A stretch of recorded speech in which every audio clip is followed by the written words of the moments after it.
बिस्मिल्लाहिर्रहमानिर्रहीम। आज से हम शुरू करने जा रहे हैं पेडागॉजी का जो चैप्टर नंबर 3 है क्लासरूम मैनेजमेंट एंड डिसिप्लिन। तीसरा चैप्टर जो है वो मैंने ये वाला रखा है। इससे पहले जो है हम 2 चैप्टर काफ़ी डिटेल से एक्सप्लेन कर चुके हैं।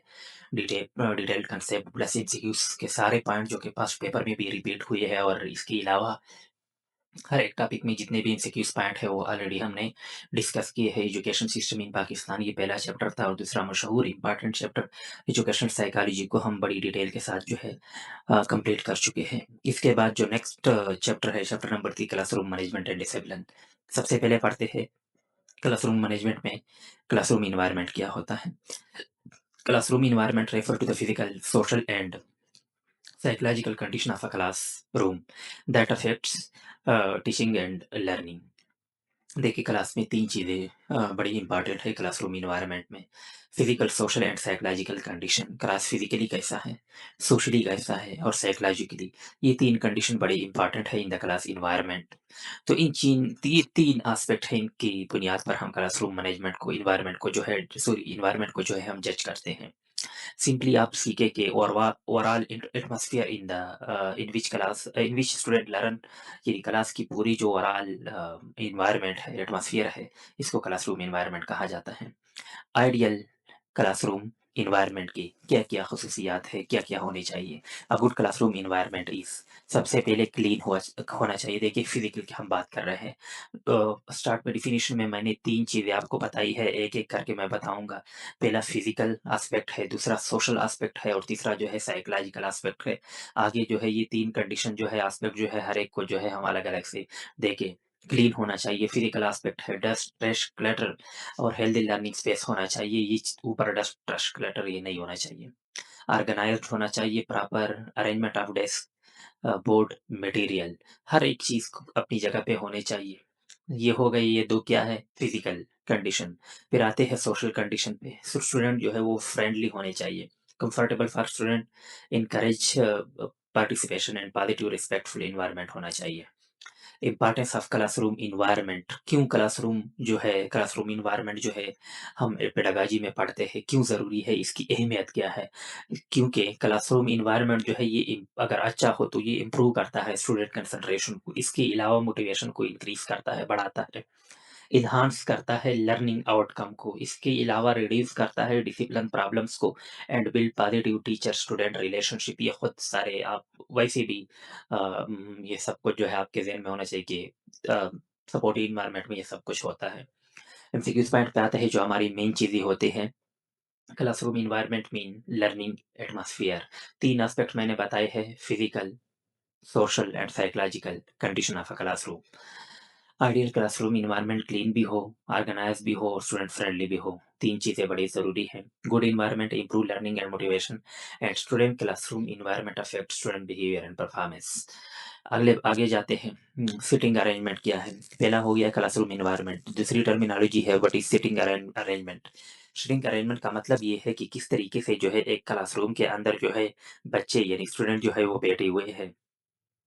Sitting arrangement refer to the way students are seated in the classroom to support learning and discipline। Type of seating arrangement जो कि बड़ी इंपॉर्टेंट है, कुछ एमसीक्यूज़ मेरे नज़र से गुजरे इसलिए टॉपिक जो है इधर मैंने डाला है। देखिए टाइप्स ऑफ सीटिंग अरेंजमेंट में जो है पहला रो सीटिंग अरेंजमेंट है। रो सीटिंग अरेंजमेंट यूजुअली जो नॉर्मल है सबसे ज़्यादा जो है फॉर एग्जांपल क्लास के फ्रंट में टीचर होता है, बोर्ड होता है, डेस्क पड़ा होता है, टीचर की चेयर पड़ी होती है और उसके बिल्कुल जो है सामने जो है रो जो बनाए गए होते हैं, स्टूडेंट जो है बैठे हुए होते हैं। तो students sit in straight rows facing the teacher, सारों की जो फेस है वो टीचर की तरफ होती है। इसकी फीचर क्या है? ये ट्रेडिशनल मेथड है, ज़्यादातर यही क्लासरूम में यूज़ होता है। टीचर सेंटर्ड है, सारों का रुख जो है टीचर की तरफ होता है और ईज़ी होता है क्लास कंट्रोल के लिए, क्योंकि अगर बच्चों को आप किसी और तरीके से बिठाएँ, आगे हम पढ़ने वाले यू शिफ्ट है, ग्रुप है, तो उसमें जो है टीचर की तरफ सबका रुख नहीं होता है, तो इसमें ज़रा थोड़ा-सा जो है वो अगर टीचर का ध्यान ना हो तो फिर वो क्लासरूम एनवायरनमेंट जो है वो डिस्टर्ब हो जाता है। तो यहाँ पर क्लासरूम कंट्रोल इसमें ज़रा ईज़ी होता है। तो एमसीक्यूज़ पार्ट है कि कौन-सी उसमें जो है क्लासरूम सीटिंग अरेंजमेंट में जो है क्लासरूम कंट्रोल सबसे ईज़ी होता है। तो ये एमसीक्यूज़ पॉइंट है कि ये सीटिंग अरेंजमेंट जब स्ट्रेट हो तो ये ऐसा हो, वो जो है लाइन में जब बैठे हो स्ट्रेट रोज़ में तो ये ईज़ी होता है। एडवांटेजेस इसके क्या है, इसके थ्रू हम maintain discipline, easy for teacher to manage and suitable for lectures. Disadvantages क्या है, लेस इंटरेक्शन है, देखिए बच्चों का सारा रुख टीचर की तरफ होता है, आपस में ना वो डिस्कशन कर सकते हैं और ना वो ऐसे खास तरीके से वो इंटरेक्शन नहीं कर सकते। इसके अलावा पैसिव इन्वायरमेंट होता है, बच्चे एक्टिव नहीं होते, सारे टीचर पे जो है वो टीचर जो डिक्टेशन देता है बस वो बच्चा वही लेता है। इसके अलावा जो है रो सिटिंग पे और भी एमसीक्यूज पॉइंट कौन से हैं, सबसे ज़्यादा ट्रेडिशनल सिटिंग मेथड जो है या अरेंजमेंट जो है वो कौन सा है, रो अरेंजमेंट है, एमसीक्यूज पॉइंट है। फॉर लेक्चर मेथड बेस्ट कौन सा है, यही है रो अरेंजमेंट। इसके अलावा इंटरेक्शन लेवल कौन से में सबसे ज़्यादा कम होता है, वो यही रो अरेंजमेंट में। दूसरा है U shape seating arrangement. U shape जैसे यू लेटर है इसी तरह क्लास में बच्चों के डेस्क को अरेंज करना। Desk are arrange in U shape facing each other and teacher. कुछ बच्चे क्लासरूम में ऐसे बिठाए, इस यू शेप तरीके से जो है बिठाए, और यू का जो ऊपर वाला सिरा है यहाँ पर फॉर एग्जांपल अगर हम इसी तरह यू शेप में ये यू मैंने कहा, तो ये सारे टीचर स्टूडेंट की अरेंजमेंट डेस्क अरेंजमेंट ऐसे हो, और यहाँ पर जो है टीचर बैठा होता है, यहाँ पर टीचर बैठा या खड़ा होता है। तो बच्चों की फेस जो है वो टीचर की तरफ भी होती है और आपस में एक दूसरे को भी देख रहे होते हैं। तो इस तरीके से जो है ये बच्चे आपस में भी इंटरेक्ट करते हैं और टीचर के साथ भी। फीचर इसकी क्या है, प्रोमोट डिस्कशन, इसके जरिए से बच्चे डिस्कशन भी कर सकते हैं, स्टूडेंट सेंटर अप्रोच भी इसमें शामिल होता है, और बेटर विजिबिलिटी होती है क्योंकि रो में जो है कुछ विजिबिलिटी जो है वो होते हैं। एडवांटेज इसके ये है कि इंटरेक्शन को इंकरेज करता है और कम्युनिकेशन को इम्प्रूव करता है। इसके अलावा teacher can easily monitor the student, और टीचर की तरफ सबका रुख होता है और बीच में फिजा खाली होता है जैसे यू शेप में। तो ठीक है, इस तरह मैंने बता दिया, तो यू है यहाँ पर टीचर खड़ा है, तो टीचर का इस बच्चे की तरफ भी वो देख सकता है, इधर भी देख सकता है, आगे भी देख सकता है, इधर भी देख सकता है। तो हर तरफ जो है टीचर के लिए बड़ा इजी है। डिसएडवांटेज इसकी क्या है, require more more space. Obviously देखा जाए तो यहाँ पर बड़ी क्लासरूम की जरूरत होती है, बच्चे अगर ज्यादा हो तो आप ये सीटिंग अरेंजमेंट नहीं कर सकते। Not suitable for large classes. MCQs point इसके ये है कि बेस्ट फॉर डिस्कशन मेथड जो है वो कौन सा है, यू शेप है। और याद रखिए एमसीक्यूज पॉइंट ऑलरेडी हमने पढ़ा है कि लेक्चर मेथड के लिए कौन सा है, रो सीटिंग अरेंजमेंट है। टाइप ऑफ लर्निंग यहाँ पर स्टूडेंट सेंटर्ड है, और रो में कौन सा है, टीचर सेंटर्ड है। इंटरेक्शन लेवल इसमें हाई होता है और उधर बहुत कम होता है। इसके बाद जो तीसरा नंबर है वो है ग्रुप सीटिंग अरेंजमेंट। बच्चों को जो है छोटे छोटे ग्रुप में या क्लस्टर में डिवाइड करें। फॉर एग्जांपल अगर ये क्लास है, इस तरह मैं बताता हूँ, ये क्लास है, तो यहाँ पर टीचर है, बोर्ड है ये, तो यहाँ पर एक छोटा सा ग्रुप बना है, यहाँ पर एक छोटा सा ग्रुप बना है, यहाँ पर एक छोटा सा ग्रुप बना है। इसी तरह जो है क्लास में हम 5-6 ग्रुप्स जो है इस तरह बना लेते हैं बच्चों के। तो यहाँ पर क्या करते हैं एक-दूसरे के साथ, ये इसकी फीचर ये है कि कोऑपरेटिव लर्निंग होता है और टीम वर्क होता है। फॉर एग्ज़ाम्पल ये 5-6 टीमें बनी हैं, तो हर एक को हम एक-एक टास्क देते हैं और इस तरह वो काम कंप्लीट करके दे देते हैं। एडवांटेजेस इसके ये है कि डेवलप टीम वर्क, और इसके अलावा एनहांस कम्युनिकेशन स्किल्स। इसके अलावा इनकरेज एक्टिव लर्निंग, यहाँ पर बच्चा खुद एक्टिव होता है। एडवांटेजेस इसके ये है कि create noise and difficult classroom control होता है। एमसीक्यूज पॉइंट ये है कि बेस्ट फॉर टीम वर्क जो है यही ग्रुप सीटिंग है, और बेस्ट फॉर जो है लेक्चर में तो कौन सा था, रो सीटिंग अरेंजमेंट, ठीक है। और बेस्ट फॉर इंटरेक्शन कौन सा था, यू शेप्ड। इसके अलावा लर्निंग टाइप कौन सा है, कोऑपरेटिव लर्निंग है, याद रखिए। और पहले वाले में लेक्चर वो पैसिव था, दूसरे में एक्टिव था, यहाँ पर कोऑपरेटिव है। मेन डिसएडवांटेज ये है कि यहाँ पर बच्चे जो है क्योंकि अलग अलग होते हैं, सारों का फोकस टीचर की तरफ नहीं होता है, तो नॉइस या distraction.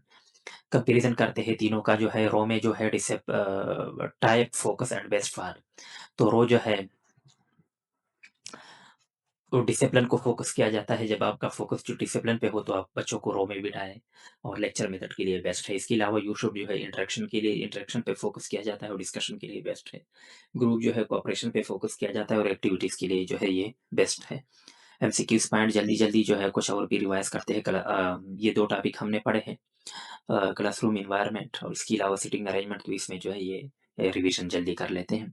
Classroom environment mean clean, organised and student friendly atmosphere in the classroom. और रो सीटिंग जो है डिसिप्लिन प्लस लेक्चर मेथड, यहाँ पर यू शेप में इंटरेक्शन प्लस डिस्कशन, और ग्रुप में जो है team work plus activity based learning जो है वो। फाइनल पॉइंट्स नोट कर ले अपने पास, student friendly environment improve learning, most interactive seating जो है वो यू शेप्ड है, अच्छा, ये अक्सर बच्चे जो है यहाँ पर स्टूडेंट जो है या वो जो है कन्फ्यूज़ हो जाते हैं। आप भी इसमें कि देखिए फिर ग्रुप वाला जो है वो तो ज़्यादा इंटरैक्टिव है, बहुत क्लोज़ नहीं, वहाँ पर पूरा क्लासरूम नहीं, वहाँ पर तो सिर्फ़ अलग-अलग आपने क्लस्टर बनाए हैं 4-5 है तो हर एक ग्रुप में जो है 2-3 बच्चे बैठे तो वो अपने साथ इंटरेक्शन कर रहे हैं। अगर पूरे क्लास को आपने इंटरेक्शन में लाना है तो इस तरह जो है इनको बिठाएँ और सबके जो है आपस में फिर वो होंगे। Best sitting for team work जो है वो ग्रुप अरेंजमेंट है और इसके अलावा जो है ट्रेडिशनल सिटिंग जो है वो रो है। अच्छा।